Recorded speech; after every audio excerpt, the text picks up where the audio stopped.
You might think you know a lot about Native Americans through popular movies, books, and classes in school, but it turns out that a lot of what we think we know about famous Native American figures isn't quite right. Take Sacajawea, for example.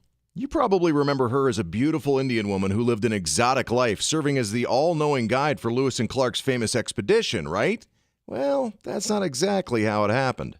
Not much is known about Sacagawea's early childhood, but we do know that she was born in 1788 into the Agatica tribe of the Lemhi Shoshone in what is now Idaho.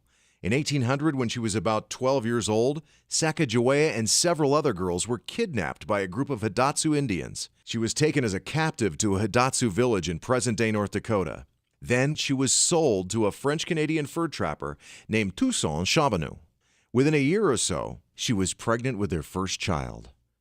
Soon after she became pregnant, the Corps of Discovery arrived near the Hidatsu villages. Captains Meriwether Lewis and William Clark built Fort Mandan there and then started interviewing people to help guide them on their perilous expedition. They agreed to hire Sacagawea's husband, Charbonneau, with the understanding that his lovely wife would also come along as an interpreter.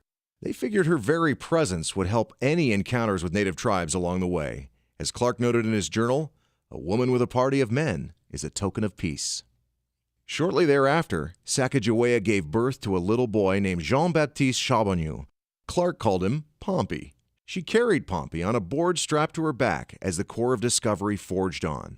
Besides interpreting the language when Lewis and Clark encountered Indians, Sacagawea's activities as a member of the Corps included digging for roots, collecting edible plants, and picking berries.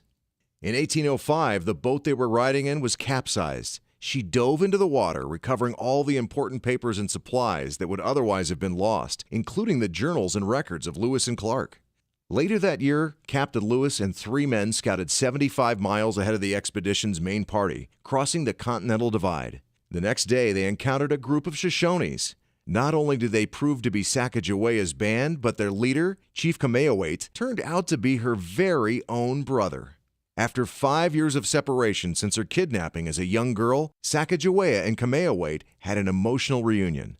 Unfortunately, she quickly had to bid farewell to her beloved brother and continue on with the journey. At one point, the expedition became so difficult and freezing, the group was reduced to eating candles to survive. When temperatures finally became more bearable, Sacajawea found, dug, and cooked roots to help the group regain their strength. On the return trip, they encountered an Indian wearing a beautiful fur robe. Lewis and Clark wanted to bring the robe to Thomas Jefferson as a gift, but had nothing to trade for it. So, Sacajawea agreed to trade her most precious possession, her beaded belt, for the fur. A little over 2 years after the expedition began, it was finally over, ending in St. Louis. Today, we learn about Sacajawea in school as a heroic guide, but her life, like most everyone's, was much more complicated than history books sometimes give her credit for.